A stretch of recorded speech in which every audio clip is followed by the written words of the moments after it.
اور نواز شریف کی اسٹیبلشمنٹ کے ساتھ غلط فہمیوں کی وجہ سے پیپلز پارٹی کا چانس بڑھ گیا ہے، اس لیے وہ ساری توانائی اس پہ لگا رہے ہیں۔ اب جو سیاسی جماعت کسی بھی یعنی مقصد کو حاصل کیے بغیر یا کسی مقصد کے لیے ساری توانائیاں لگا دے اور وہ مقصد حاصل نہ ہو تو پھر اس کے کارکن، ووٹر، سپورٹر بھی کہیں نہ کہیں تھک جاتے ہیں۔ جس طرح مسلم لیگ نون کے لوگ 3 سال کی جدوجہد کے بعد اب کچھ تھکے تھکے نظر آتے ہیں اور بات صرف بیان بازی تک چلی گئی ہے۔ پی ڈی ایم کے اجلاس میں لانگ مارچ کا اعلان کیا گیا، لیکن یہ لانگ مارچ کب ہوگا، کس تاریخ کو ہوگا، اس کے بارے میں حتمی فیصلہ نہیں کیا جا رہا، کیونکہ وہ تھکاوٹ کہیں نہ کہیں اندر اتر گئی ہے اور یہ ذہنوں میں بیٹھ گیا ہے کہ اب اس کا کیا فائدہ، اب تو الیکشن آنے والے ہیں، اب تو حاج صاحب کی حکومت کو 2 سال رہ گئے ہیں، اور اب اگر لانگ مارچ کریں گے تو کس مقصد کے لیے کریں گے۔ تو یہ وہ سوچ ہے جو کہ یعنی ایک طویل لڑائی لڑنے کے بعد جو انسان پر تھکن غالب ہو جاتی ہے، جیسے محمد علی قلعے اپنے مخالف کو دوڑا دوڑا کر مارتے تھے، تو مجھے یہ لگتا ہے کہ کہیں نہ کہیں اپوزیشن کو بھی اسی طرح دوڑا دوڑا کر کم از کم انہیں ہانپنے پہ مجبور کر دیا گیا ہے، اور اس وقت جماعتیں اگر بہت زیادہ ایکٹیو نہیں ہیں تو ہانپ تو رہی ہیں۔ میرا گمان یہ ہے کہ پیپل پارٹی کو بھی جلد اس بات کا احساس ہو جائے گا کہ وہ بھی ٹرک کی کسی بتی کے پیچھے لگے ہوئے ہیں، لیکن تب تک بہت دیر ہو چکی ہوگی، اور خان صاحب بڑے آرام سے اپنے 5 سال پورے کرا کے اسٹیبلشمنٹ، اور خان صاحب کو لانے والے بڑے آرام سے خان صاحب کے 5 سال پورے کرا کے جشن منا رہے ہوں گے اور انہیں اگلے الیکشن میں کامیاب کرانے کی حکمت عملی پر عمل کر رہے ہوں گے۔ اور نیب ایک بار پھر شریف فیملی کے خلاف متحرک ہو گیا۔ قومی احتساب بیورو نیب نے قائد حزب اختلاف پاکستان مسلم لیگ نون کے صدر شہباز شریف کی بیٹی اور داماد کے اثاثے تحویل میں لینے کے لیے کارروائی کا آغاز کر دیا ہے۔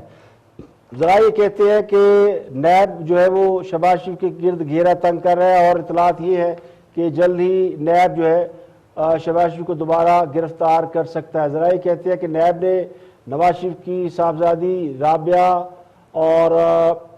ان کے داماد علی عمران کے اثاثوں کی تفصیلات مانگ لی ہیں اور متعلقہ اتھارٹیز کو مراسلے جاری کر دیے ہیں۔ کئی محکموں کو خط لکھے گئے، excise, cooperative, state bank, S C C P اور اس سمیت دیگر کئی اداروں کو لیٹر لکھا گیا ہے اور یہ پوچھا گیا کہ بتائیں کہ ان کی کتنی جائیدادیں ہیں، کتنی گاڑیاں ہیں، کتنے گھر ہیں ان کے نام پر۔ تو تمام اثاثہ جات کی فہرست جو ہے وہ مانگ لی گئی ہے۔ علی عمران اور رابعہ عمران کے نام پر موجود ریکارڈ، یہ اس کا ڈیٹا پورا طلب کیا گیا ہے، اور ذرائع کہتے ہیں کہ نیب تمام اثاثہ جات کی فہرست مکمل ہونے پر ان اثاثہ جات پر قبضے کی کارروائی کرے گا۔ احتساب عدالت نے ملزمان کی مسلسل غیر حاضری پر کارروائی کی ہدایت کی تھی، تو اسی لیے ڈپٹی کمشنر لاہور کو نیب نے خط لکھا ہے اور ان سے پوچھا ہے کہ جناب گاڑیاں، پلاٹس، رہائشی مکانات، کمرشل پراپرٹی جو کچھ ان کے نام پر اس کی تفصیلات دی جائے، اور تمام متعلقہ محکموں کو کہا گیا کہ ان کے پاس بھی جو ریکارڈ موجود ہے اس کی مکمل فہرست جو ہے وہ فراہم کی جائے۔ یہ اگلے چند روز میں جب یہ فہرست آ جائے گی تو پھر نیب ان کو کیپچر کرنے کی کارروائی شروع کرے گا۔ اس کے علاوہ بھی یہ اطلاعات موجود ہے کہ نیب جو ہے وہ تیاری کر رہا ہے کہ شہباز شریف یا حمزہ شہباز میں سے کسی کو گرفتار کیا جائے، اور کنٹونمنٹ بورڈ الیکشن سے پہلے ہی بہت سے ہم رہنما کو گرفتار کرنے کی کیے جانے کا بھی اندیشہ ظاہر کیا جا رہا ہے۔ اس کے علاوہ بلدیاتی الیکشن کے حوالے سے بھی جو حکومت تیاریاں کر رہی ہیں اس میں بھی یہ بات ایجنڈے میں سرفہرست رکھی گئی ہے کہ اپوزیشن کے وہ کون سے رہنما ہیں جن کو جلد جیل میں ڈالا جائے گا تاکہ بلدیاتی الیکشن کے لیے بھی راستے کے کانٹے ہٹائے جا سکیں۔ یہاں پہ ایک بریک، اور بریک کے بعد واپس آئیں گے تو اور بھی ہم موضوعات آپ کے ساتھ شیئر کریں گے، ہمارے ساتھ رہیے گا۔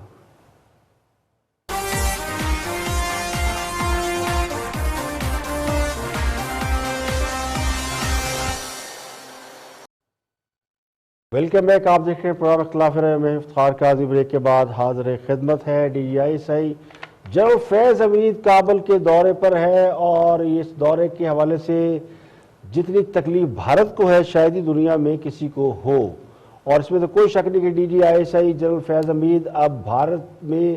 زیادہ پاپولر ہے، پاکستان سے زیادہ ہندوستان کے لوگ انہیں جاننے لگ پڑے ہیں، کیونکہ بھارتی میڈیا کا اس میں بڑا اہم کردار ہے، اور بھارتی میڈیا کا شکریہ ادا کرنا چاہیے جو پوری دنیا کو یہ بتا رہا ہے کہ افغانستان میں جو کچھ ہوا ہے اس کے پیچھے پاکستان کا ہاتھ ہے۔ تو دراصل یہ وہ دکھ ہے جس کو پنجابی میں کہتے ہیں نا روندی یارہ نو لے لے نہ پراواں دے، تو دکھ تکلیف یہ ہے بھارت کو کہ افغانستان کے اندر ان کا جو مشن تھا پاکستان کے خلاف دہشت گردی کا، پاکستان کی لیگ پولنگ کا، پاکستان کے اندر حالات خراب کرنے کا، وہ مشن ناکام ہو گیا۔ جنرل فیض حمید پچھلے کئی روز سے نیشنل اور انٹرنیشنل میڈیا پر چھایا ہوا، یہ تصویر جو آپ دیکھ رہے ہیں یہ وہ تصویر ہے جس نے کہتے ہیں ایک تصویر 1000 لفظوں میں بھاری ہوتی ہے، یہ 1,00,000 الفاظ پہ بھاری ہے، اس کے لیے تو بہت کم الفاظ آپ کو ملیں گے۔ یہ وہ تصویر ہے جو بتاتی ہے جس میں ایک فاتح جنرل جو ہے اس کی باڈی لینگویج کیا ہوتی ہے۔ یہ تصویر خود ایک بہت بڑا پیغام ہے جو پوری دنیا میں گیا ہے، اور اس پیغام کو جو لوگ پازیٹیو لینا چاہتے ہیں وہ تو لیں گے ہی۔ جیسے ہم پاکستانی ہم تو سمجھتے ہیں کہ ایک عرصے کے بعد ہم نے بھارت کو ایک ایسے محاذ پر، ایک ایسے میدان پر شکست دی ہے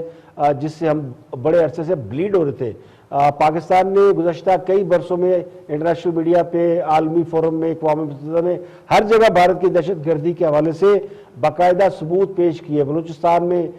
جتنی تحریکیں چل رہی ہیں، جتنے دہشت گرد حملے ہو رہے ہیں، خودکش حملے ہو رہے ہیں، ان کے پیچھے کس کا کردار تھا اور کون اس کو فنڈ کرتا تھا،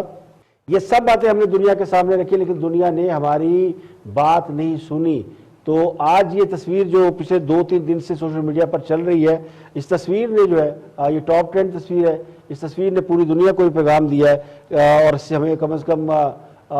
یہ سکون ملا ہے کہ اب وہاں سے جہاں سے پاکستان کے اندر انٹرفیئرنس ہو رہی تھی، دہشت گردی ہو رہی تھی، وہ اب نہیں ہوگی۔ تو کامیابی تو ہے۔ اب بھارت کو اعتراض یہ ہے کہ ڈی جی آئی صاحب کابل میں کیا کر رہے ہیں، تو یہ سوال بھارت سے بھی پوچھا جانا چاہیے کہ آپ اتنے عرصے سے وہاں کیا کر رہے تھے۔ بھارت نے وہاں جو 50، 60 یا 66 کیمپ بنا رکھے تھے، دراصل وہ کیمپ تھے جہاں پاکستان کے اندر حملوں کی تربیت دی جاتی تھی افغان خفیہ ایجنسی کے ساتھ مل کے، تو وہ تمام کیمپ اور وہ تمام منصوبے غرق ہو گئے، غارت ہو گئے بلکہ۔ تو اب ظاہر ہے اس کی تکلیف تو ہوگی۔ تو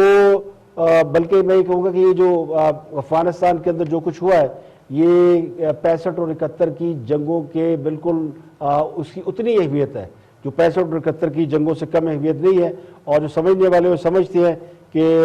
کس طرح جو ہے وہ پاکستان نے بھارت کو ایک بڑے میدان کے اندر، ایک بڑے محاذ کے اندر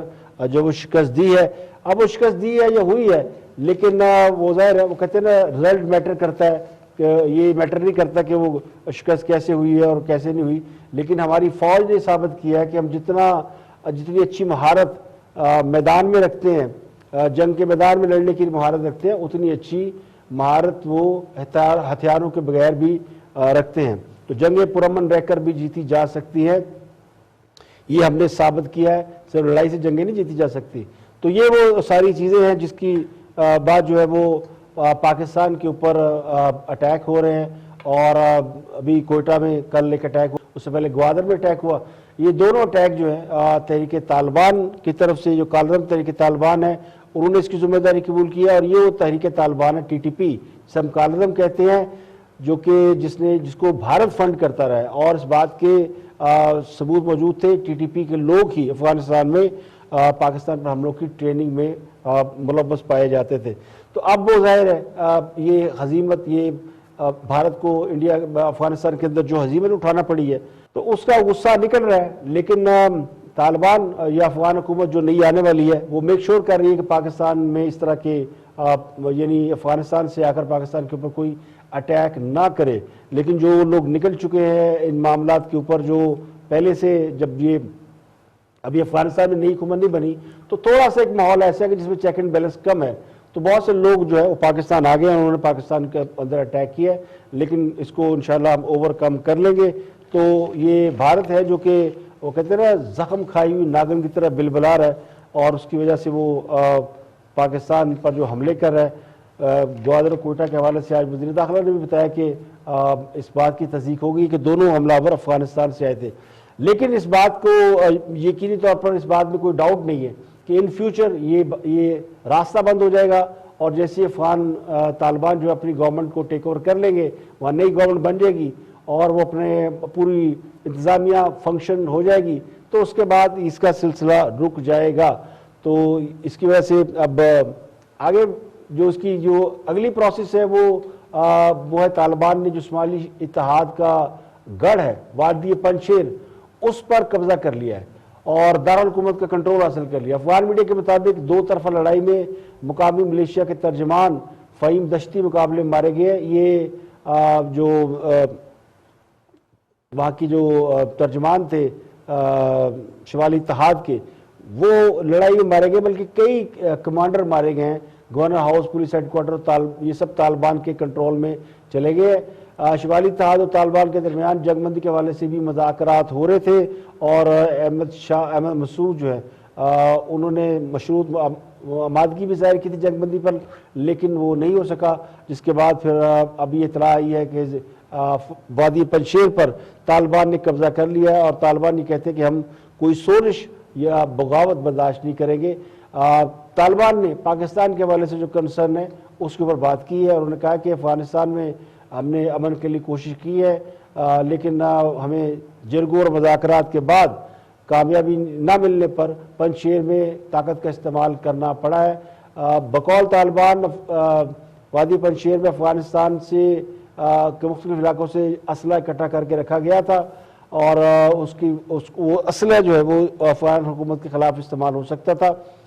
تو اب انہوں نے وہاں کے عام لوگوں کے ساتھ معافی کا اعلان کر دیا ہے، اور یہ بھی کہا کہ وادی پنشیر میں لڑائی ختم ہو گئی، اب جنگ نہ کی جائے، اور جو لوگ وہاں پہ ہیں وہ پرامن رہیں، اور ان کے لیے عام معافی کا اعلان ہے۔ پاکستان کے جو کنسرن ہے، ذبیح اللہ مجاہد نے کہا ہے کہ وہ دور کیے جائیں گے، ہم کوشش کریں گے کہ افغانستان سے پاکستان کے اندر کوئی اٹیک نہ کرے۔ امریکہ کی یہ رپورٹ ہے، بلکہ عالمی اداروں کی رپورٹ ہے کہ افغانستان میں اب بھی ہزاروں لوگ ایسے موجود ہیں، تقریباً 3 سے 5 ہزار لوگ ایسے موجود ہیں جن کا تعلق داعش اور طالبان سے ہے، جن کا اگلا ٹارگٹ پاکستان ہو سکتا ہے، کیونکہ یہ بھارت پروپیگنڈا کر رہا ہے کہ پاکستان نے یہ سارا سلسلہ کیا ہے، یعنی افغان حکومت کا خاتمہ، اور جو وہاں پہ افغان خفیہ ایجنسی یا داعش یا تحریک طالبان پاکستان، جو کالعدم تحریک طالبان پاکستان، ان کی جو ایکٹیویٹی ہے وہ ساری ان کے اوپر جو ضرب پڑی ہے وہ پاکستان کی وجہ سے پڑی ہے، تو اس لیے پاکستان کو ٹارگٹ بھی کیا جا رہا ہے۔ تو آخری خبر آنے تک DGI جنرل فیاض حمید کی ملا برادر سے بھی ملاقات ہوئی ہے، اور یہ اطلاعات ہے کہ خود طالبان کی خواہش ہے کہ وہ پاکستان کے ساتھ تعلقات بہت اچھے رکھیں، اور پاکستان کے ساتھ جو ہے وہ جو اپنی وہ حکومت سازی ہے اس کے حوالے سے بھی وہ نیگوشیٹ کر رہے ہیں۔ اہم بات یہ ہے کہ واشنگٹن اپنا CIA کے چیف بھی انہوں نے بھی خفیہ دورہ کیا تھا، انہوں نے طالبان سے ملاقات کی، برطانیہ کی خفیہ ایجنسی کے لوگ بھی ملاقات کر رہے ہیں، دنیا بھر کی خفیہ ایجنسیوں کے لیڈر ہیڈ جو ہیں یا ان کے ریپرزینٹیٹو وہ جا کے طالبان سے مل رہے ہیں، لیکن پاکستان کے جب DGI وہاں پہنچے ہیں تو اس پہ جو ہے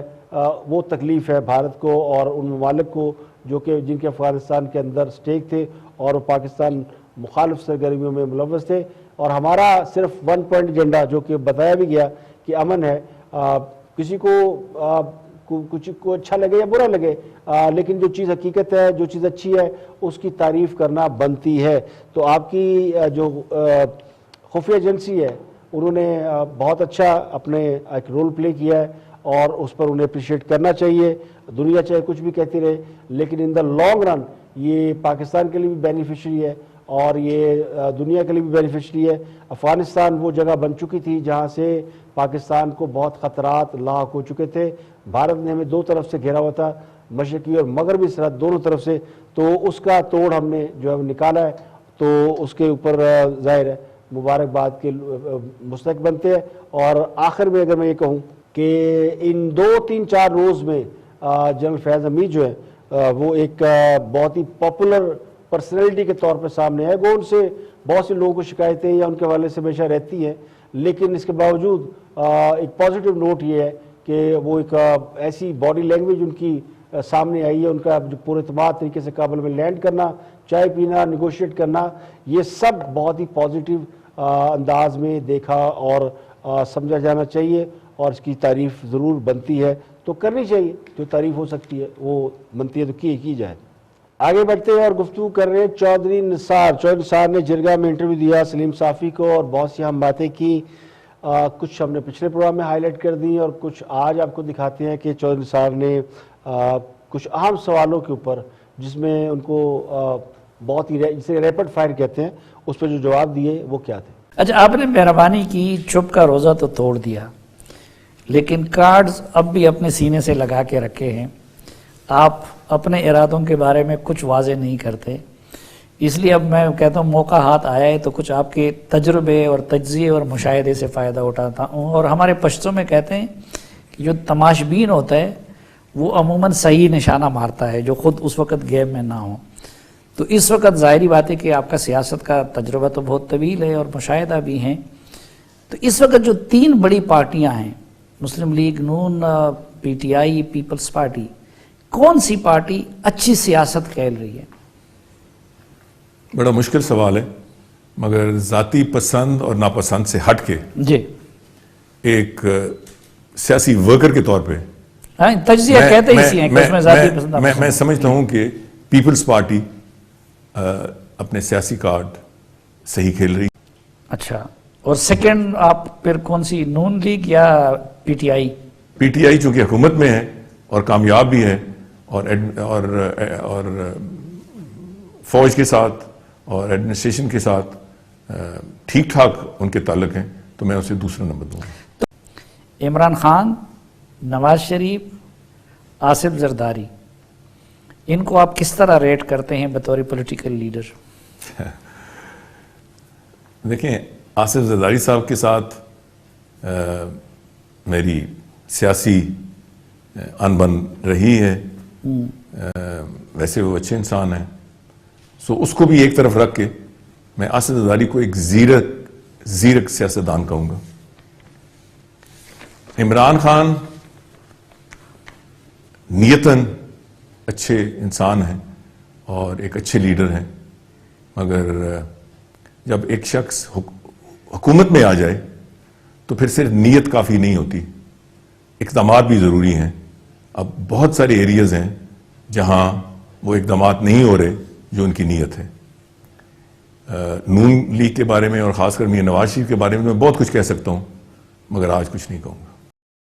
وہ ایک مثال ہے کہ وسدی بھی نہیں تے نسدی بھی نہیں۔ چوہن صاحب جیسا شخص جو کہ مسلم لیگ نون کو نہ چھوڑ رہے ہیں نہ ساتھ ہے، وہ یہ کہہ رہے ہیں کہ آصف زرداری اچھے انسان ہیں، زیرک سیاستدان ہیں، عمران خان بھی اچھے ہیں، جبکہ نواز شریف کے بارے میں منہ نہ کھلوائیں، تو پھر وہ مثال یاد آ جاتی ہے کہ جس پر احسان کرو اس کے شر سے ڈرو۔ جس جماعت کا آپ 32-34 سال حصہ رہے ہوں، جس لیڈر کے آپ نعرے لگاتے ہوں، جس جماعت کی طرف سے آپ بڑے طاقتور قسم کے وزیر رہے ہوں، اس جماعت کے بارے میں، اس جماعت کے لیڈر کے بارے میں اتنی بدگمانی دل میں اگر ہو تو اس کا مطلب منافقت سے زیادہ کچھ نہیں ہے، یہ منافقت ہی ہے۔ اگر نواز شریف غلط ہے پارٹی چھوڑ دیں۔ چوہدری صاحب بڑے لیڈر ہیں، بڑے لیڈر سے مراد یہ کہ ان کا قد کاٹ تو سیاسی رہا ہے، اب جب سے انہوں نے مسلم لیگ نون چھوڑی ہے تو ان کا قد کاٹ بھی وہ نہیں رہا، اور ویسے بھی چوہدری صاحب نے نواز شریف کو نہیں، نواز شریف نے انہیں فارغ کیا تھا۔ تو پیپلز پارٹی کی تعریفیں وہ شخص کر رہا ہے جو نواز شریف سے اس بات پر ناراض ہو جاتا تھا کہ نواز شریف کا پیپلز پارٹی پر ہاتھ ہلکا کیوں ہے۔ یعنی یہ سارے ڈرامے تھے، جب بھی نواز شریف پیپلز پارٹی کے ساتھ ملتے تھے، ہاتھ ملاتے تھے، تو جناب چوہدری صاحب کو غصہ آ جاتا تھا۔ جب بھی نون لیگ پیپلز پارٹی کو کہیں تھوڑا بہت ریلیف دیتی تھی تو چوہدری صاحب آڑے آ جاتے تھے۔ تو اس وقت تو چوہدری صاحب بڑے سٹرونگ لیڈر بنے ہوئے تھے، اور اب چوہدری صاحب کو اپنا لیڈر برا لگ رہا ہے اور باقی ساری جماعتوں کے لیڈر اچھے لگ رہے ہیں۔ یہاں پہ لیکن ایک بریک، اور بریک کے بعد واپس آئیں گے تو اور بھی ہم موضوعات آپ کے ساتھ شیئر کریں گے، ہمارے ساتھ رہیے گا۔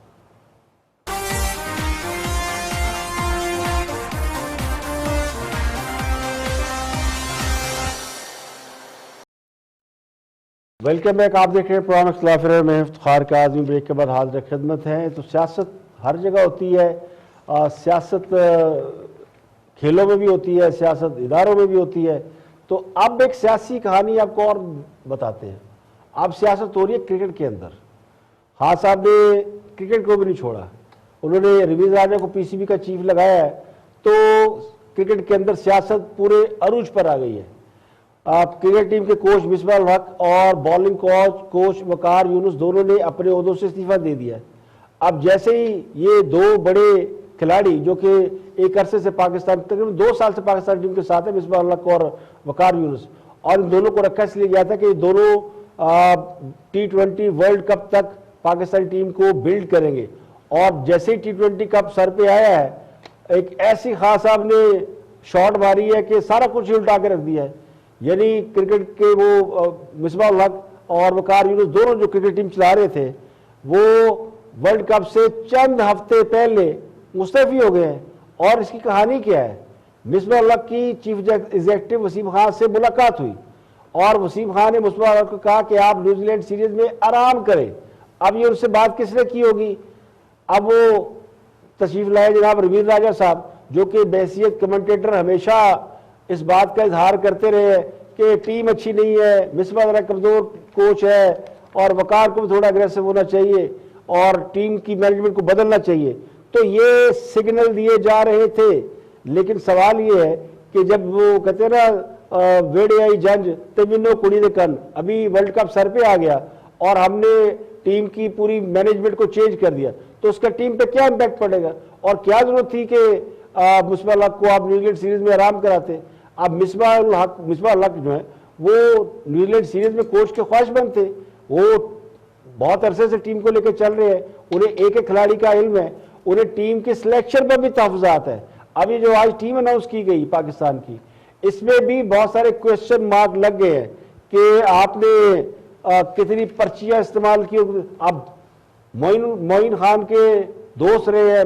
رمیز راجہ اور یہ دونوں خان صاحب کی ٹیم کے ممبر تھے. ورلڈ کپ کی ٹیم اگر یاد ہو تو اس میں رمیز راجہ, معین خان اور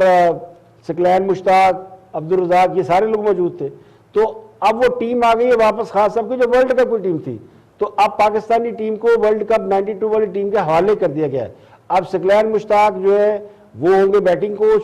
یا ٹیم کے کوچ یعنی عارضی کوچ, اور عبدالرزاق ہوں گے بالنگ کوچ. مصباح الحق فارغ, وقار یونس فارغ. تو ورلڈ کپ تو آپ نے T20 کھیلنے سے پہلے ہی ہار دیا. آپ نے سلیکشن میں ایسے ایسے لوگ شامل کیا. اب اعظم خان کی تقرری پہ بہت سوال اٹھ رہے ہیں. اعظم خان صاحبزادے معین خان کے اچھے پلیئر ہیں, بہت اچھے کرکٹر ہیں, لیکن ابھی ان کی پرفارمنس آپ دیکھ لیں جب سے پاکستان ٹیم میں شامل ہوئے. ابھی وہ PSL کھیل رہے ہیں, PSL نہیں کھیل رہے بلکہ کریبین پریمیئر لیگ CPL کھیل رہے ہیں, ویسٹ انڈیز کے اندر کھیل رہے ہیں. اور انہوں نے اتنے میچ کھیل کے ایک میچ میں 50 کیا, وہ بھی کوئی 3-4 چانس ملنے کے بعد. تو بیٹنگ تو ان کے سب کے سامنے ہے اور یہ میچ ہونے ہیں اسپن وکٹوں کے اوپر جہاں ویسے ہی ان کی کوئی پرفارمنس نہیں رہی. تو اعظم خان کو ٹیم میں لانے کے لیے یہ سارا وبال ہو گیا. یعنی اور شرجیل خان ایک بڑا پلیئر تھا جس کے بارے میں کوئی ڈاؤٹ کسی کو شک نہیں ہے کہ وہ T20 کا بہت ہی اچھا پلیئر ہے اور اس نے ڈومیسٹک کرکٹ کھیل کے ثابت بھی کیا. اس کا کم بیک ہوا ہے, اس پہ کچھ الزامات ہیں, کچھ کویشچن مارک ہیں, لیکن اس کو ٹیم سے ڈراپ کرنا, وہاب ریاض جیسا فاسٹ بالر جو کہ میچ کا پاسا پلٹ سکتا ہے, جو کوئک بالر ہے, اس کو بھی آپ نے ٹیم سے نکال دیا ہے. اور آپ اس اتنے بڑے ٹورنامنٹ میں نئے کھلاڑیوں کو لے کے چلے گئے ہیں. مطلب جوا کھیلنا تھا تو کسی ٹور میں کھیل لیتے, نیوزی لینڈ سیریز میں کھیل لیتے, اور آپ نے ورلڈ کپ کی ٹیم بھی اناؤنس کر دی نیوزی لینڈ کے ٹور سے پہلے اور اچھے کھلاڑی بھی فارغ کر دیے. تو عزت اسی میں سمجھی مصباح الحق نے کہ جناب خدا حافظ. اور یہ اب مجھے لگتا ہے کہ کرکٹ کے اندر سیاست جو ہے آنے والے دنوں میں اور بڑھے گی, اور یہ کسی کرکٹر کو تو اب خواہش نہیں. خان صاحب کی جو ٹیم میں تھے لوگ وہ تو آ جائیں گے جو خان صاحب کے ساتھ تھے کہ جناب ہمیں لگا لیں اور ہم آپ کی ٹیم کو کوچ کر لیتے ہیں, ہیڈ کر لیتے ہیں. لیکن باقی کے لوگ جو ہے مصباح الحق اور وقار یونس کی کارکردگی پر بھی کویشچن مارک ہیں, لیکن ضروری یہ تھا کہ جو تسلسل آپ نے قائم رکھا ہے کم از کم اسے ورلڈ T20 تک لے کے جاتے. اس سے پہلے کسی قسم کی تبدیلی نہیں ہونی چاہیے تھی, نہ PCB کے چیف کی ہونی چاہیے تھی, نہ PCB کے چیئرمین کی ہونی چاہیے تھی, نہ ہی کوچ اور سلیکٹر کی ہونی چاہیے تھی. تو یہ خان صاحب کی وہ سیاست جو کہ پاکستان کے اندر پہلے ہی بہت بڑی بوال مچائے ہوئے ہے, وہ سیاست اب کرکٹ میں بھی آئی ہے اور اب کرکٹ کا بھی اللہ ہی حافظ ہے. تو آج کے لیے اتنا ہی, کر پھر حاضر ہوں گے مزید خبروں تبصروں تجزیوں کے ساتھ. پروگرام اختلاف رائے سے افتخار کاظمی کو اجازت دیں. اپنا بہت خیال رکھیے گا. میرا گلا تھوڑا خراب ہے, اس لیے ہو سکتا ہے کہ آج تھوڑی گلے کی خراش آپ کو محسوس ہو, اس کے لیے معذرت. آپ سے ملاقات ہوگی کل. اپنا اور گرد و نواح کے لوگوں کا خیال رکھیے گا.